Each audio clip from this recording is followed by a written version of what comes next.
Bem-aventurado aquele que teme ao Senhor e anda nos seus caminhos, pois comerás do trabalho das tuas mãos, feliz serás e te irá bem. A tua mulher será como a videira frutífera aos lados da tua casa, os teus filhos como plantas de oliveira à roda da tua mesa. Eis que assim será abençoado o homem que teme ao Senhor. O Senhor te abençoará desde Sião, e tu verás o bem de Jerusalém todos os dias da sua vida, e verás os filhos de teus filhos, e a paz sobre Israel. Eu queria ler uma outra versão que diz assim: como é feliz quem teme ao Senhor, quem anda nos seus caminhos. Você comerá do fruto do trabalho e será feliz e próspero. A tua mulher será como a videira frutífera em sua casa. Seus filhos serão como brotos de oliveira ao redor da sua mesa. Assim será abençoado o homem que teme ao Senhor. Que o Senhor o abençoe desde Sião, para que você veja a prosperidade de Jerusalém todos os dias da sua vida. Veja os filhos dos seus filhos, e haja paz sobre Israel. Pai, estamos diante da Tua Santa Palavra, Senhor, e eu peço a Ti que o Senhor possa nos abençoar, Senhor. O Senhor possa, ó Deus, trazer as Tuas mais ricas bênçãos sobre o Teu povo. Que a Tua Palavra venha falar conosco, que possamos sair daqui edificados, ó Pai, debaixo de uma palavra rema, de uma palavra que venha do Seu Espírito. Espírito Santo de Deus, age segundo a Tua vontade, flui segundo o Teu querer, eu te peço em nome de Jesus. Amém. Se assente dando glória a Deus.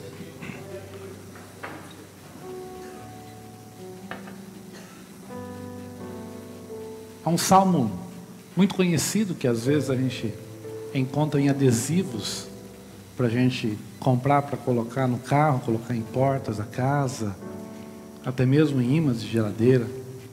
Um salmo tão conhecido que ele é chamado do Salmo da Família. Se você vê, né, grafado na sua Bíblia, muitas Bíblias diz Salmo da Família, ou abençoando a sua família. Esse salmo é um salmo muito importante, tão importante que ele é lido pelo menos 6 vezes ao ano nas leituras oficiais em Israel. Ele é um salmo que ele é completo, porque ele está debaixo da direção de uma promessa de Deus sobre a família. Quando olhamos para esse salmo, nós vemos o desejo de Deus para cada família, o desejo de Deus para cada um de nós como família. E se você procurar ver qual é o desejo de Deus, o desejo de Deus é que seja bem-aventurado, que seja feliz, que seja abençoado e que tenha paz todas as famílias que temem ao Senhor. O desejo de Deus é que a nossa família seja uma família guardada por Ele, uma família em que o Senhor reine, mas não só reine pelo nosso desejo, mas que Ele reine com liberdade de agir nas nossas vidas, desde o mais velho ao mais pequenininho, porque aqui nesse salmo Deus está falando de toda a família. Quando eu olho o início do salmo, Deus fala com o pai de uma casa, com o líder de uma casa. No meio do salmo Deus fala da esposa. Ainda no meio do salmo Deus fala dos filhos de uma casa. Mas Deus termina esse salmo dizendo dos netos, bisnetos, dizendo a respeito de uma família completa no Senhor. É um salmo tão interessante que ele começa usando a palavra Senhor. E a palavra Senhor poucas vezes aparece nos salmos, ou quase não aparece nos salmos, do jeito que aparece aqui. A palavra Senhor aqui, ela está trocada pela palavra original do nome de Deus. O nome de Deus para o judeu, ele é tão santificado, e ele deve ser santificado a todos, porque é um dos mandamentos, não levar o nome do Senhor teu Deus em vão. Esse nome é tão santificado que foi trocado por Adonai. que significa Senhor. Mas na verdade aqui o nome usado original no texto é Yahvé, as 4 consoantes que têm um som difícil de ser pronunciado e com o passar do tempo se perdeu. Mas aqui está o complemento da verdade do significado do nome de Deus. Porque Deus se apresenta com o seu nome dizendo: eu me torno naquilo que o meu ungido, que o meu filho precisa. Deus aqui nesse salmo, ele se apresenta dizendo que aquele que teme a Deus tem um Deus que se torna na sua necessidade no momento oportuno que você precisa. Esse salmo tem uma garantia que o apóstolo Paulo fala que Deus traz à existência aquilo que precisamos. E nesse salmo Deus está garantindo que Ele é a existência daquilo que você precisa. Ele está dizendo que você precisa somente dele e as demais coisas Ele vai te acrescentar. Nesse salmo, é um salmo que coloca parâmetros na nossa vida, direção na nossa vida, e coloca promessas eternas. Diga comigo, promessas eternas. Olhe para quem está do seu lado e diga assim: promessas eternas. Promessas eternas são promessas que não são do Velho Testamento, não são do Novo Testamento. São promessas que duram para sempre. Promessas eternas é onde Deus coloca o seu nome assinando como responsável dessas promessas. Só que ele coloca um parâmetro de vida aqui. Ele diz que bem-aventurado será o homem, será a família que teme ao Senhor.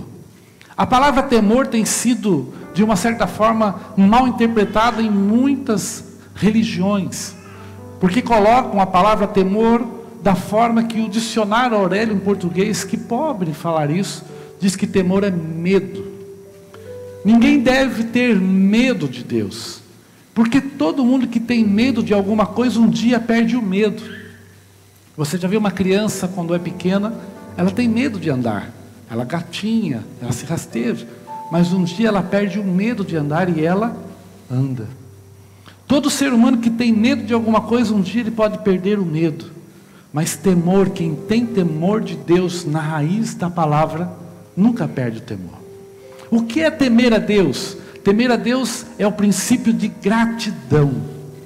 Ser grato a Deus por aquilo que Ele tem feito e ainda vai fazer na nossa vida. Temer a Deus é obedecê-lo por aquilo que Ele tem feito por nós. Temer a Deus, principalmente para a igreja, na nova aliança em que vivemos, é entender que Deus, mesmo nós sendo falhos, cheios de problemas, Deus derramou a sua graça sobre nós e nos alcançou com salvação. Por isso devemos louvá-lo por conta da graça. Temer a Deus é você na sua casa, quando você acorda, ser grato pela vida que Ele te deu, pelo fôlego de vida. A Bíblia está dizendo que aquele que é grato a Deus, aquele que se coloca em adoração a Deus pelos benefícios que Deus tem feito, ele é uma pessoa feliz, ele é bem-aventurado, ele é alegre. A pessoa só não é alegre quando não consegue ser grato. Por isso é importante entender que a palavra temor aqui não é medo, porque quem tem medo não é grato. Quem tem medo não é feliz, é uma pessoa que vive sempre acuado do medo. E nós não temos que ter medo de Deus, até porque Deus é bom, porque Deus é amor, e Ele opera a sua justiça dentro da sua bondade. Deus não opera justiça como o homem opera a justiça.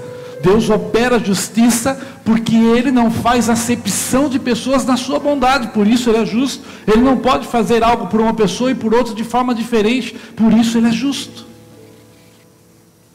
Ei, temer a Deus é termos uma vida de gratidão e ensinar os nossos filhos a serem gratos.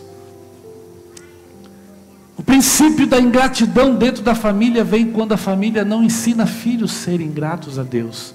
E se um filho não é grato a Deus, não consegue ser grato ao seu próprio pai, à sua própria mãe.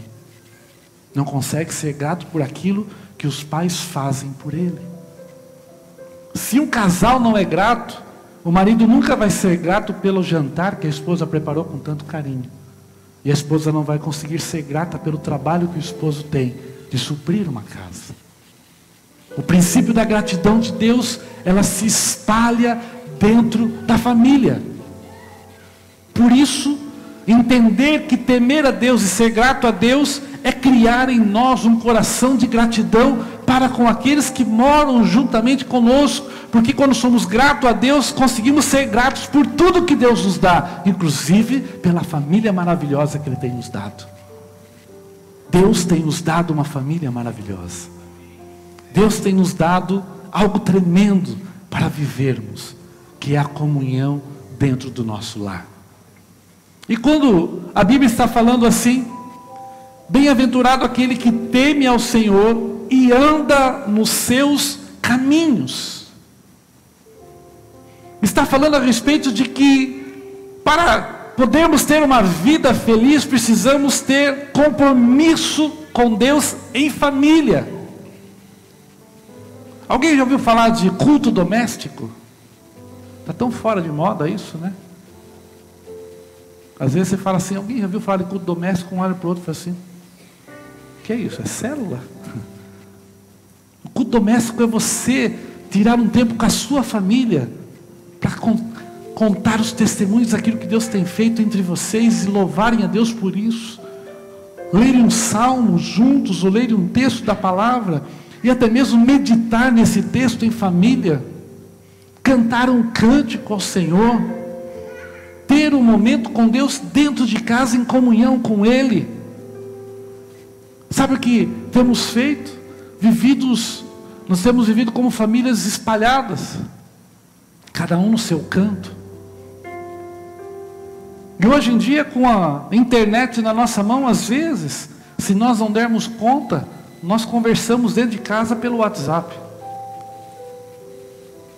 Eu já vi isso acontecer na minha casa. Minhas filhas, por que vocês estão conversando aí?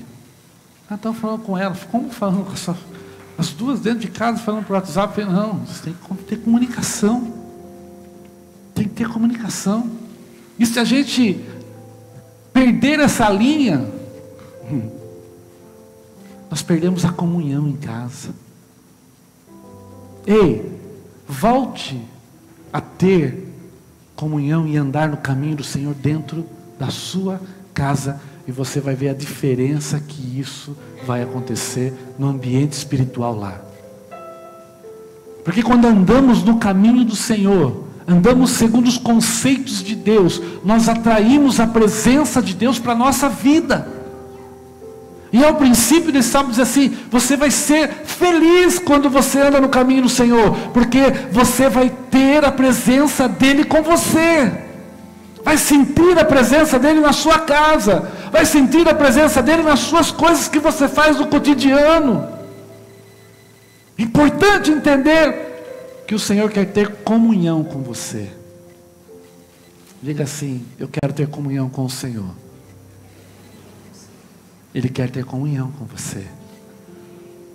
Andar no caminho do Senhor é andar com Ele, é trazê-lo para dentro dos seus projetos, é trazê-lo para dentro da tua casa, é trazê-lo para dentro da sua vida, é andar nos caminhos juntamente com o Senhor. E esse salmo é tão maravilhoso que ele coloca alguns pontos interessantes de alegria ou de bênção. Ele diz, pois comerás do trabalho das tuas mãos, será feliz e te irá bem. Aqui é uma primeira promessa de Deus. Ele está dizendo assim que Deus vai prosperar aquilo que você colocar a sua mão. Diga assim com a sua mão levantada, diga, minha mão é abençoada. Diga, onde eu coloco ela, prospera. Que quando temos temor e andamos no caminho do Senhor, Deus está dizendo assim, você vai comer dos frutos da sua mão. Você vai empreender, você vai fazer coisas, você vai trabalhar e você vai prosperar nisso, porque Deus vai prosperá-lo. E é interessante que eu fiz questão de ler a outra versão, porque a palavra será feliz aqui é trocada pela palavra abençoado, porque aqui a palavra hebraica é barak. A palavra Baraque é tão importante para um judeu, porque quando ela aparece, ela mostra a tríplice bênção de Deus sobre a vida de alguém. E essa palavra aparece pela primeira vez para Abraão, quando Deus fala assim: eu abençoarei aqueles que te abençoarem. E ainda no final o versículo diz assim: tu serás uma bênção.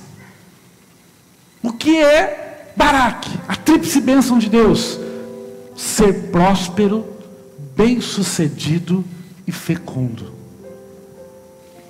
Diga comigo: ser próspero. Diga: bem-sucedido e fecundo. Por que o fecundo saiu mais fraco aí? Os mulheres estão com medo de engravidar? Já vou explicar uma terminologia, o que é bíblico isso. O que a Bíblia diz a respeito disso? Primeiro, ser próspero. Está dizendo aqui: comerás do fruto das suas mãos e será próspero. Ser próspero significa que você não vai ter falta de nada na sua casa. O termo prosperidade tem sido muito distorcido nos dias de hoje, porque a gente acha que ser próspero é ter em abundância, sobrejando, ter 2 carros, casa em mansões. E a palavra prosperidade na Bíblia é um conceito de você não faltar nada, não ter falta de nada de Deus na sua vida. E aqui está dizendo assim: você vai comer dos frutos da sua mão e não vai faltar nada para você. Deus vai supri-lo em todas as suas necessidades. Olha que tremendo que Deus fala aqui. A família de Deus, o projeto de Deus é uma família que é suprida por Deus e não tem falta. Pastor, mas eu tenho sentido falta na minha vida. Deixa eu dizer uma coisa: nós começamos essa conferência porque Deus irá abrir portas para você. Deus irá suprir áreas da sua vida que precisam. A palavra de Deus está sendo lançada. É a palavra, não é um pensamento pastoral. E a palavra de Deus não volta vazia sem cumpri-la. Deixa eu dizer algo para você: Deus vai fazer algo tremendo na sua vida nessa conferência. Vai abrir portas que precisam ser abertas, que estavam travadas há muito tempo. E não vai faltar nada na sua vida. Segunda coisa: será bem-sucedido. A palavra bem-sucedido, a gente sabe o que é ser bem-sucedido. A palavra bem-sucedido diz respeito ao seu nome, diz respeito ao seu trabalho, diz respeito a empreender. Tudo que você fizer dará certo. Se você está em família, olha para sua esposa e diga assim: imagine tudo dando certo. É o desejo de Deus para você. É a palavra. Deus está dizendo isso. Você teme a mim? Então o meu desejo para você, o que eu vou fazer na sua vida, é que as coisas comecem a dar certo. E talvez você já empreendeu alguma coisa e caminhou em alguma coisa que não deu certo, mas hoje a palavra profética de Deus é que Ele quer fazer com que as coisas deem certo com filhos, deem certo com netos, deem certo com os pais, deem certo nas finanças, que as coisas comecem a dar certo. Você vai ser uma pessoa bem-sucedida de Deus, porque a palavra está dizendo. Diga: eu sou bem-sucedido. E a terceira parte da tríplice bênção de Deus é ser fecundo. Diga comigo: fecundo, sem medo. Pode falar, mulherada, diga: fecundo. A palavra fecundo no português diz respeito à gravidez, à gestação. Mas a palavra fecundo em hebraico diz respeito a tudo que eu plantar vai nascer. Você não entendeu, você perdeu uma oportunidade da glória a Deus. Tudo que eu plantar vai nascer. A palavra fecundo diz respeito que as suas sementes não serão estéreis. A palavra fecundo diz que as suas sementes renderão frutos, que as suas sementes multiplicarão. Então Deus está dizendo aqui: serás abençoado com a palavra Baraque, será abençoado com a tríplice bênção de Deus. Deus se importa com a família. Deus se importa tanto com a família, que Ele quer fazer que a sua família, ela seja próspera, ela seja bem-sucedida, e ela seja fecunda, que tudo quanto vier à mão para ser lançado à terra, venha prosperar. Pastor, explica melhor essa última parte. Vou explicar. O conceito dessa palavra foi dita a um povo que vivia da agricultura. Hoje nós não somos um povo, pelo menos na grande maioria, não vive da agricultura. Então essa palavra é transformada naquilo que você faz, naquilo que você empreende a sua mão, no seu trabalho. Está dizendo assim: a sua semente de trabalho vai prosperar, a sua semente de trabalho não será estéril, Deus dará frutos. Ah, pastor, mas eu trabalho, tenho meu salário fixo. Deixa eu dizer uma coisa para você: aquele que teme ao Senhor progride. Ele sai de um ponto de partida, mas Deus tem um porto seguro maior para ele. Está entendendo? Ei, Deus vai multiplicar coisas na sua vida, vai fazer você crescer, porque esse é o segredo da palavra de Deus. E aí da Bíblia fala assim: a tua mulher será como a videira frutífera aos lados da sua casa. A videira era uma das árvores mais sagradas, ou considerada uma das árvores reais em Israel, tanto a videira quanto a oliveira. A videira, ela gera um fruto que muitos conhecem e saboreiam, que é a uva. Interessante que quando foi esboçado pelo salmista a respeito da videira, foi esboçado de uma forma detalhada, porque a videira é algo que precisa de muitos cuidados. A videira, eu acompanhei uma pessoa que tinha a plantação de videira, eu via os cuidados que tinham que ter com a videira para que ela produzisse as suas uvas, e aquilo me chamou muita atenção. E depois, quando eu li o Salmo, eu comecei a entender a importância que Deus deu em colocar a mulher como a videira. Ei, marido, cuide bem da sua esposa. Cuide bem, porque ela te dará frutos de alegria. A videira é algo tremendo, que ela tem certos cuidados. E eu me lembro uma vez que eu fui com esse presbítero que cuidava de videira. Ele saiu daqui, foi em São Miguel Arcanjo. Eu fui com ele. Eu fui com ele porque ele foi chamado por uns amigos para fazer uma poda na videira. E eu fiquei pensando: mas não tem ninguém lá que faça essa poda? Tem que sair alguém daqui de Votorantim para ir lá. E ele pega uma tesourinha pequenininha e sai por meio daquilo. E o dono da videira começou a me entreter, conversando sobre a videira, e eu estava querendo prestar atenção como ele podava. Até que eu fui até ele e falei assim: qual é o segredo da poda para que chamem você para vir, que a pessoa não venha podar, porque eu estou vendo você cortar galhos com uma tesoura. Aí ele falou assim para mim: vem cá. E pegou um galho da videira e cortou aleatoriamente. Quando ele cortou, ela começou a sangrar um líquido. Ele falou assim: eu acabei de matá-la, esse ramo vai secar todo. Eu fiquei prestando atenção. Ele falou: agora eu vou, antes dela morrer, eu vou restaurá-la. E ele foi num canto, num nozinho, e foi bem devagar, traçando com a tesoura, bem devagar, até que aquele galho se cortou e não saiu uma gota de seiva. Ele falou assim: o segredo está em como a gente poda. O amor que eu coloco na poda reflete no fruto que ela vai dar. Se eu simplesmente vir e cortar, não dá fruto. Mas se eu corto com carinho, com o amor que eu tenho por ela, ela vai dar fruto. Quando Deus está falando aqui, a sua esposa é como videira frutífera.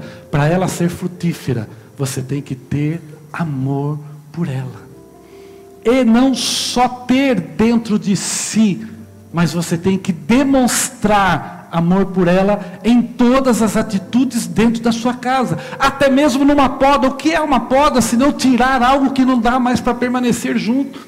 Até mesmo no momento de correção, até mesmo no momento de direção como sacerdote da casa, tudo deve ser feito com amor, porque se você faz isso com amor, a videira vai entender que é necessário aquilo, continuará feliz e dando frutos dentro de casa. O problema é que muitas mulheres casam com um príncipe encantado, e quando chegam em casa só chega o cavalo. Só coisa. Ei, seja o príncipe que ela casou, porque ela é a princesa que Deus te deu. Está entendendo? Temos que viver um tempo novo dentro do nosso relacionamento, porque é a dádiva de Deus, a família que Ele te entregou. É a dádiva de Deus. Por isso, até nos momentos que precisam ser ajustados dentro de casa, com amor. Porque tudo que fazemos com amor e demonstrando Ele. Porque a gente fala assim: ah, pastor, eu fui lá, eu estava com tanto amor que eu dei um empurrão, que ela levou um tombo até. Por mais que você tenha achado que tem amor nisso, o amor tem que ser demonstrado. E é interessante que a mulher é sensível a isso. Olha como ela é muito parecida com a videira. Se cortar fora do lugar, perde os frutos. Ela é sensível. Tão sensível que você precisa usar palavras. Ah, pastor, mas eu demonstro. Eu vou trabalhar todo dia, eu estou demonstrando amor pela minha família. Ela quer mais do que isso. Ela quer que você diga o quanto você a ama. Que você é o sacerdote da casa. Amém? Diga: eu sou sacerdote. Diga: eu vou cuidar da minha casa.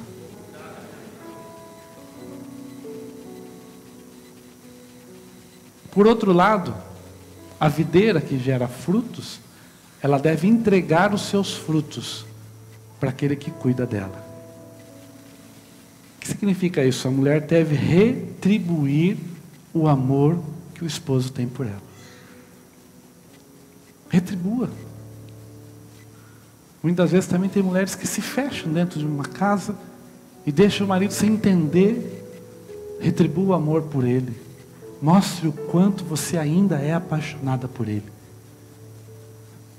Declare o quanto você ama seu esposo, porque isso vai construir um lar sadio, um lar que vai frutificar, um lar que vai muito longe. Sabe outra coisa que a Bíblia fala a respeito de videira? A videira, pastor, é o único lugar onde a Bíblia fala que teve que ser construído uma torre para atalaia. É a única fruta que Salomão fala assim: cuide das minhas videiras, para que nem a raposa e nem as raposinhas comam o seu fruto. Sabe o que a Bíblia está dizendo? Que a videira deve ser cuidada, porque se nós não cuidarmos dela, vai aparecer quem cuide. Está entendendo, meu irmãozão? Se você não cuidar, irmão, está cheio de avião aí querendo cuidar. A Bíblia está dizendo: instituí-se torres e cuidais das minhas videiras, como atalaia. A Bíblia diz que você tem que estar atento à sua videira, atento aos sentimentos, às vontades dela. Diga assim: eu vou ficar atento, irmão. Diga aí, eu vou ficar ligadão. Ó. Atento. Amém? Seus filhos serão como plantas de oliveira. Lá diz como brotos de oliveira, à roda da tua mesa. Interessante que a oliveira é uma planta que ela é considerada como uma das árvores reais para Israel. Havia um monte que Jesus gostava muito de orar, porque lá era cercado de oliveiras, chamado Monte das Oliveiras. Ele sempre se retirava para orar. A oliveira é uma árvore que ela chega até 10 metros de altura. Uma árvore estrondosa, uma árvore bonita, uma árvore imponente. Mas interessante que toda videira que era criada por um agricultor, ela não chegava nos 10 metros. Por que não chegava nos 10 metros? Porque o agricultor podava ela antes que ela alcançasse 5 metros de altura e mantinha ela até no máximo 5 metros de altura. Por quê? Porque ele mantinha aquela oliveira na altura que ele pudesse cuidar dela. Isso me chamou a atenção porque isso está demonstrando que nós não podemos deixar os nossos filhos crescerem soltos. Temos que ter momentos de poda, para que eles fiquem ao nosso alcance. Nós vivemos uma geração de pais que têm deixado os filhos soltos. Ei, a Bíblia diz que tem hora que tem que podar, irmão. Tem hora que você tem que pôr limites. Porque os limites fazem parte do conceito de criação. Não deixe o seu filho sair fora do seu alcance. Tenha ele ao alcance das suas vistas. E tem pai perdendo de vista o filho dentro do quarto, por conta de um celular. É errado o celular, pastor? Não, é monitorável. Então monitore o que seu filho fala na internet. Não deixe solto. Coloque os limites necessários para que você tenha filhos saudáveis.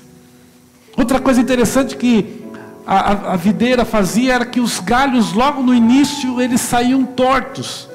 E o agricultor ele pegava varas retas e amarrava os galhos tortos para endireitar, para que ela fosse bonita quando crescesse. Ei, deixa eu dizer uma coisa, nenhum filho nasce pronto, precisamos endireitá-los para que eles sejam homens e mulheres bons. A responsabilidade é nossa. Nós temos que endireitar o caminho dos nossos filhos. A Bíblia ensina isso quando fala que eles serão como oliveira. A oliveira, ela necessita de cuidados. E ela só vai dar frutos depois de 15 anos. São 15 anos cuidando, para que dê fruto. Cuidando com atenção, apodando, alinhando os galhos, para que ela seja uma árvore bonita e que dê frutos. Quando o salmista está falando a respeito de que os nossos filhos são dessa forma, ele está dizendo assim: cuide bem dos seus filhos. Filhos que estão aqui, quando o seu pai poda alguma coisa, é para cuidar bem de você.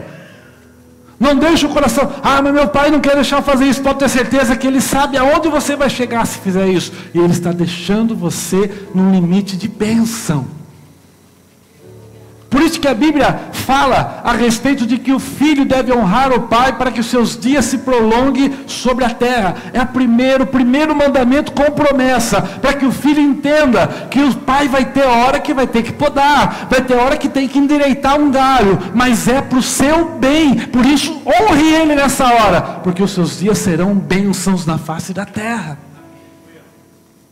Entenda a hora que o seu pai fala não. A gente virou uma geração de filhos que, se você falar não, ele quer se jogar do prédio.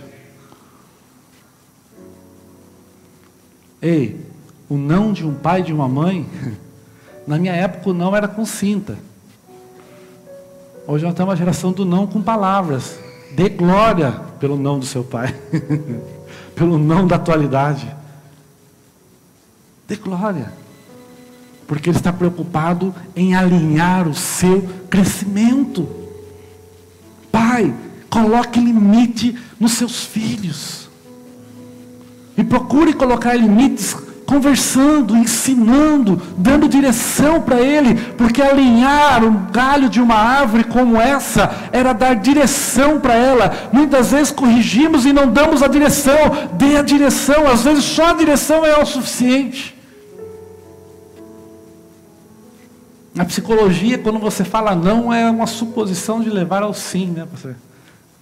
Não põe o dedo na tomada. Por que será que não? Põe o dedo. Então, às vezes não é um não, mas é a direção certa. Direcione o teu filho. A Bíblia fala que os nossos filhos são como flechas na mão de um arqueiro. Você que vai dar a direção para a flecha que vai ser atirada para um futuro próspero de bênçãos de Deus na sua casa. Dê a direção certa para os seus filhos. Filho, entenda que os seus pais estão te dando direção, e não é direção profissional, porque muitas vezes a gente deseja que o filho seja uma coisa, mas ele vai ser outra. Porque ele vai escolher para o futuro dele. É a direção emocional, é a direção social, é como ele vai se portar diante da sociedade, sendo uma pessoa boa, um cristão que dê frutos. Diga comigo assim: os meus filhos são bênção ao redor da minha mesa. Quando fala ao redor da mesa, fala que os filhos têm que estar dentro da intimidade da casa. Seus filhos têm que estar próximos de você. Hoje nós temos famílias que têm se distanciado dos seus filhos dentro de casa por conta dos compromissos, do cansaço. Quantas vezes eu pequei por isso e tento me corrigir. Às vezes o Espírito de Deus me lembra de uma ilustração de um menino que procurou o pai para perguntar quanto o pai ganhava por hora. E o pai nunca tinha tempo para aquela criança, ficou irritado, falou: o que você quer saber quanto eu ganho? Já achando que o filho ia pedir dinheiro para ele. E por 2 dias ele percebeu que o filho ficou tão triste com aquilo, com a resposta negativa. Um dia o pai chegou à noite, viu o filho que estava triste durante todos esses dias, foi até o filho, sentou à beira da cama porque ele já estava deitado e falou: filho, você está acordado? Ele disse: eu estou, pai. Sentou na cama. Ele falou: por que você quer saber quanto eu ganho? Eu queria saber, pai. Bom, vou te dizer, se é isso que está deixando você triste, eu ganho R$15 por hora. Aquela criança desceu da cama correndo, foi até uma gaveta, abriu a gaveta, pegou o dinheiro, contou e falou: pai, eu tenho dinheiro para comprar 2 horas do seu tempo para brincar comigo.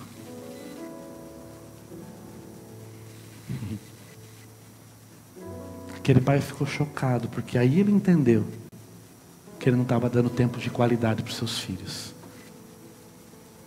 Para você dar direção, você tem que ter um tempo de qualidade com seus filhos. Um tempo ouvindo ele. Um tempo caminhando com ele em uma praça. Um tempo levando ele para um passeio. E vou dizer uma coisa para você: os momentos que eu guardo dos meus pais na minha mente são os momentos de lazer e não os presentes que eles me deram. Você dá o celular de última geração para o seu filho, daqui 6 meses ele já não é mais última geração, já tem um outro. Mas você dá momentos felizes com você, ele vai guardar para sempre. Ele vai lembrar o dia que o pai ensinou ele a andar de bicicleta. Ele vai lembrar. Ele vai lembrar do passeio que os pais levaram ele para fazer. Mas daqui 5 anos ele nem vai lembrar mais o celular que ele teve. E às vezes a gente acha que os presentes vão trazer satisfação aos nossos filhos. O que traz satisfação de verdade não é presente, é presença. Diga comigo: não é presente. Diga: é presença. O que seu filho mais deseja de você é a presença sua na sua casa. E esse salmo continua, para a gente estar indo para a conclusão, diz assim: eis que assim será abençoado o homem que teme ao Senhor. Deus está dizendo assim: você será extremamente abençoado com sua esposa e com seus filhos, com a sua casa. A palavra Baraque aparece de novo aqui. Deus aparece de novo aqui, com o seu nome, 2 vezes no Salmo. Deus está dizendo assim: eu vou dar uma tríplice bênção, e para garantir isso eu vou me tornar nelas.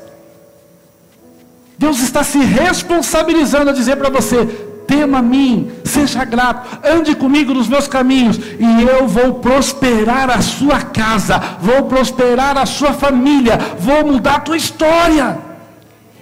E Deus ainda não está dizendo, eu vou mandar um anjo mudar a tua história. Não, Ele está dizendo, eu serei a mudança na sua casa, eu serei a bênção na sua casa, eu serei a nova história na sua casa. Deus quer ser a mudança na tua casa, quer ser a prosperidade na tua casa, quer ser a pessoa que vai te levar, o Deus que vai te pôr na posição de bem-sucedido, como família, como casa, como lar. Deus quer restaurar sonhos. Tantas famílias deixaram de sonhar e Deus quer restaurar sonhos. E o Senhor te abençoará desde Sião. E tu verás o bem de Jerusalém todos os dias da sua vida. Quando a palavra diz, te abençoará desde Sião, na posição em que o escritor estava nesse momento, ele estava dizendo assim, em todos os lugares, Deus vai te abençoar. Em Deuteronômio 28 diz assim, as bênçãos do Senhor virão sobre ti e te alcançarão.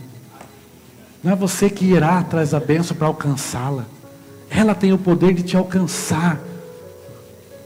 Esse salmo é tão maravilhoso que ele está dizendo assim, e verás o bem de Jerusalém. Diga comigo, e verás o bem de Sorocaba. É a terra onde você mora.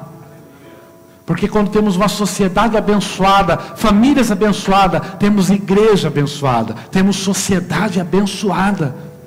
Porque a nossa sociedade não é abençoada? Porque as famílias estão se desintegrando, estão perdendo a estrutura familiar que Deus criou. Mas louvado seja o nome do Senhor, que aqui nós temos famílias que estão estruturadas no nome do Senhor.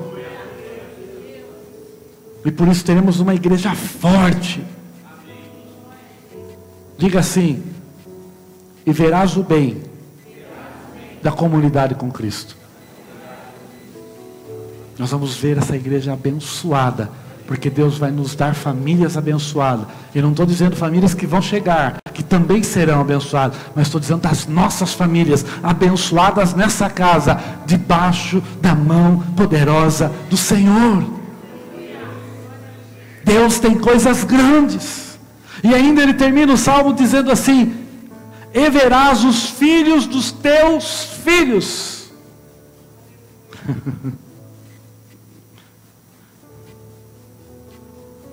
Eu quero ver os filhos dos meus filhos. Às vezes a gente pensa, mas daí vai ficar velho, né? Isso faz parte. Meu corpo vai ficar velho, mas o meu espírito será sempre de um jovem. Porque o corpo ficar velho é consequência, mas você ficar velho é decisão. Decida ser jovem. Também não queira ser criança pro resto da vida. Mas tenha espírito jovem. Deus vai te prosperar, vai te estruturar, vai te abençoar. Que se Ele não voltar na nossa geração, nós vamos ver os filhos dos nossos filhos. Você está preparado para carregar netinho? Quem ainda não é avô? Avó? Eu sou jovem ainda, vai chegar a hora. Deus está dizendo que você vai chegar a isso de uma forma inteligente. Sabe o que Deus está dizendo? Olha aqui. E a paz sobre Israel. A palavra Israel aqui é a palavra conjecturada de pessoa. Diga assim, coloca o teu nome no lugar. Aqui está escrito, paz sobre Israel. Eu vou falar paz sobre Ivan. Você vai repetir junto comigo e vai falar o teu nome. Diga assim, e eu vou ver a paz sobre Ivan. Fique de pé junto comigo. Aleluia.